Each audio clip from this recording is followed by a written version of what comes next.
certain rockers have better reputations than others. Ritchie Blackmore, and I've not had the experience of interviewing Ritchie either during the Deep Purple days or after, but I've heard a lot of stories. A lot of my cohorts in journalism have told me stories of run-ins with him, and sometimes when you hear the same story or similar kind of tales over and over again, you start thinking, well, maybe these are not isolated incidents. Journalist Steve Rosen, who's just released the book Tone Chaser, a book on Eddie Van Halen and all the other people he's interviewed, talks about his run-ins with Ritchie Blackmore and one time he really slighted Eddie Van Halen on Rock History Music. We're talking about a band that covered two certain songs from Machine Head. You know, in Deep Purple, everyone I knew, even people who didn't like Deep Purple, everyone had Machine Head. Maybe Made in Japan too, but everyone had Machine Head, it seemed, in my crowd growing up. But, that band had a certain guitar player who you've interviewed a few times. And I'd heard that because I used to play, I left rock and roll and did new age music for a while. And Blackmore's Nights with him and is Candace, his wife, right? Candace Blackmore. Yeah. I remember I'm a guy. First thing I didn't even notice Ritchie was there. I'm looking at this incredibly fairy-like, most beautiful blonde I've ever seen in my entire life. I'm going, who is? Yeah, because they were sending me up for an interview with them. And I remember someone said, that's Ritchie Blackmore. Where? Oh, there's a guy. Oh, there's a guy beside her. Okay, sure. And I went, oh God, it's Ritchie Black. And I was warned. By a real Deep Purple fan who was working at the radio station. And but then the interview was canceled anyway, so I didn't get a chance to talk to him. I just want to talk to her. No, I want to talk. But tell me about Ritchie Blackmore. Ritchie Blackmore. Wow. Where do you start, huh? Exactly. So I need to rewind just a little bit here, John, to set this up. So I love Deep Purple. I mean, I thought those records, man, Machine Head, Fireball, In Rock, and Burn, I thought those were four of the best rock guitar records I'd ever heard in my life. I mean, I just thought it was amazing. Always loved Ritchie. In '74, I have a chance to fly out to, can't remember where I flew, back east somewhere, to interview Ritchie. I think it was for Cream magazine, one of the big mags back in the day. And I thought, oh my God, yeah, absolutely. And I probably heard a little bit about Ritchie by then. And this is the Burn tour. And so I actually met Glenn Hughes. They had some kind of a little, like a little press reception. So I met Glenn Hughes. He was fantastic. I met David Coverdale for the first time. He was just a very polite English gentleman. I met John Lord. He was amazing, So I thought, well, Ritchie's playing with these guys. These are very sweet musicians. Ritchie's got to, have a heart in there somewhere. So it's backstage before the show. And I thought, oh, that's pretty cool. I mean, that's kind of a, you don't get a chance to really see that, right before a show. Usually, a band hibernates. And so Ritchie was sort of out in this kind of like a little common area, and he had his guitar on, and he was like a little Fender, like a tiny little practice amp. And I remember he had his boot up on the amp, and he was just kind of warming up and rehearsing, And so I start, talking, and I mean, my God, there's so much I wanted to ask him, all the records and Smoke on the Water. It's like, oh my God, So I started somewhere, and he says to me, well, yeah, the guitar on the bag end suit coming off the fourth fret, stylistically down the road from the last village on the corner. And I'm thinking I didn't hear him correctly, or his accent's so thick, I just missed it. I got like every other word guitar. So I asked him another question, and it's, screeching amplifier, when you go down the wind tunnel, finding that it's a little difficult to see the apple trees. And I'm going, Richard, I'm sorry, I don't understand. And he starts laughing. He thinks it's the funniest thing. It's this English, it's not like Cockney rhyming, but it's like this English thing meant to belittle whoever you're talking to. And, he just thought that was the funniest thing, just, doing this thing. And I finally realized what he was doing, which is, to me, it was gibberish, and it really was gibberish. But it's the kind of thing you did, And I think I may have said something. I said, man, I said, I flew a long way to interview you, and, I really love what you do, man. Could you be more serious or something? I said something, and he was a little better. Still, man, the entire interview, he was an asshole. He didn't really answer the questions very completely. I didn't like him. That being said, I saw the show and he played so unbelievably great. It was amazing. I mean, 75, he leaves Purple, formed Rainbow. Somebody had set up for me to go out to his house. He was renting a house in Oxnard, which is about 90 miles kind of north of where I was living in Hollywood. Yeah, man, Ritchie's renting a house. You want to go out and interview him? I go, yeah. So I go out there thinking it's going to be the same thing. And he was a little better.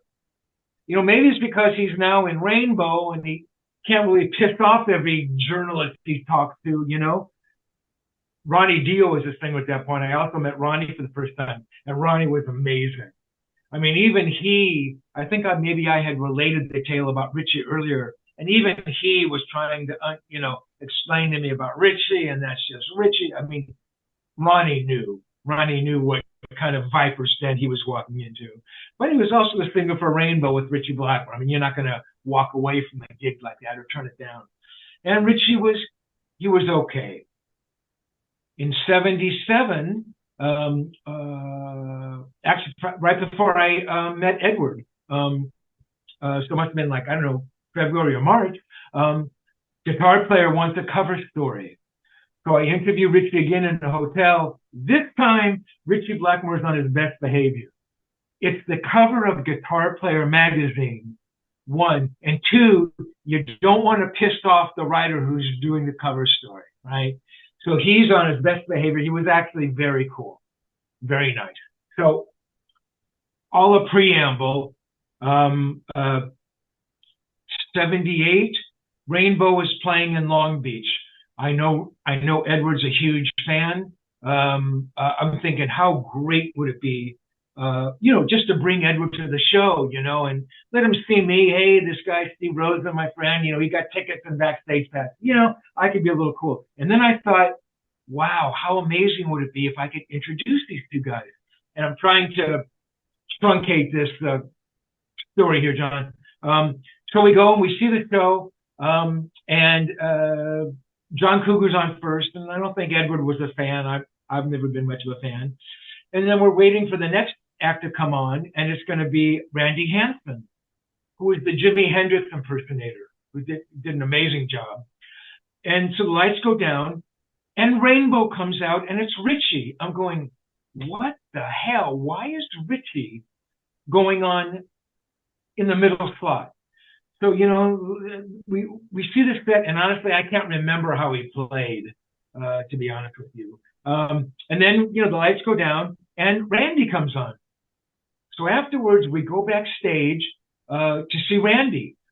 Edward had met Randy about 2 weeks previously when Randy played the Whiskey, and went and saw him. So they kind of knew each other. And so I go, Randy, what's going on? Why did you headline a Rainbow show? And he goes, well, Ritchie was afraid to go on after me. Because, I played with him in Oakland a week ago, and Ritchie was really upset. He thought I blew him off, or words to that effect. Look, this is what Randy said to me. Did Randy blow Ritchie Blackmore off? I don't know. But I can tell you that I've seen 1,000 concerts, and I've never seen a headliner go on in the middle slot. So for whatever reason, Ritchie was upset. So we go to, there's an after hours party where I'm going to introduce Ed and Ritchie. So we go, which is on the Queen Mary, which, used to be an actual, you could go on the Queen Mary and it would go places. But this time it was in dry dock, and it was you could have parties there, you could hold weddings, and the record label held a after hours party in one of these wonderful, beautiful banquet rooms. So we go in, and knowing, for whatever reason, Ritchie didn't go on as a headliner, he's obviously not in a good mood. So part of me is thinking, I hope he's not here. I would save face. That would be the easiest of all things. So I'm looking around and I don't see him, and I'm looking around. I go, oh my God, there he is. Then I'm thinking, well, maybe Edward doesn't see him and I can just scoot around it and Ed will have another drink and we can leave. And I realized that's not going to happen because he's standing like right across the room, So I said, Edward, you want to meet Ritchie? He goes, yeah. So we walk over and I see Ritchie kind of looking at me, looking at the guy I'm with. And I know instantly he recognizes this person I'm with. I think he recognizes me. So I walk up to him, and extend my hand. I go, Ritchie, hi, man. Steve Rosen, Guitar Player Magazine. He goes, yeah, hi, kind of perfunctory, not nasty necessarily, but, not very cordial. And so he looks at, Edward standing next to me. And I'm about to say, Ritchie, this is Ed. And before I can do that, he extends his hand out to Edward and goes, hi. He goes, I know you. Don't you play guitar? And it's like, oh my God, Ritchie, you fucking bitch. You really said that. You got to be Ritchie Blackmore tonight of all nights. And, obviously he knew who it was. And, the strange thing about Ritchie, and I tried to make this point in the book, Ritchie had nothing to prove to anybody. Even if he sensed Edward as one of the young Turks, as I characterize him in the book, nipping at his heels, and this is a new generation of Strat players. Ritchie Blackmore was a legend, my God. Had he done nothing more than, like you said, John, recorded Machine Head, it would have been enough. But he had done so much more. But he was, that kind of grieving could only come from a place of severe insecurity. I don't want to acknowledge who you are. On top of just being a very nasty guy. So yeah, that was horrible. On the ride home, Edward didn't say anything. I was afraid to bring it up. I knew he was hurt. I was hoping he wasn't going to be mad at me for putting him in that situation. I didn't think he would be mad. That's not the kind of guy he was. I remember, later I would apologize for that. And he would say, well, if Ritchie wants to be that kind of a person, what are you going to do? Last caveat. I did not know that Edward had actually briefly met Ritchie and John Bonham. This is back, before the record comes out. They're still playing the club.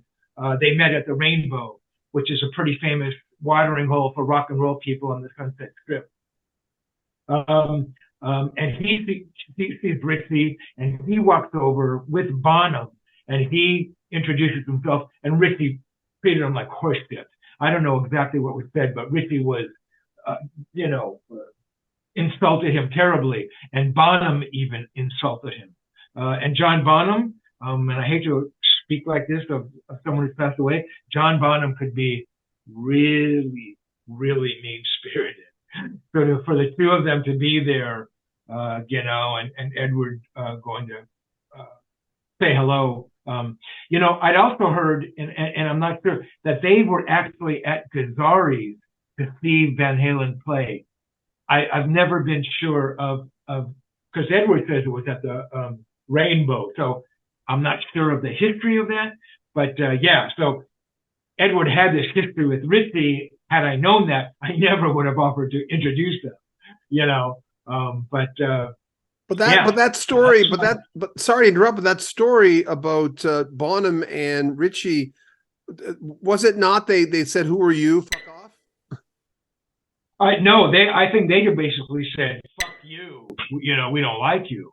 With Ritchie, it was, oh, I know you. You're a guitar player. Yeah, but they may have said something like that. Yeah, whatever it is. I never asked them, well, what did Ritchie say to you that time?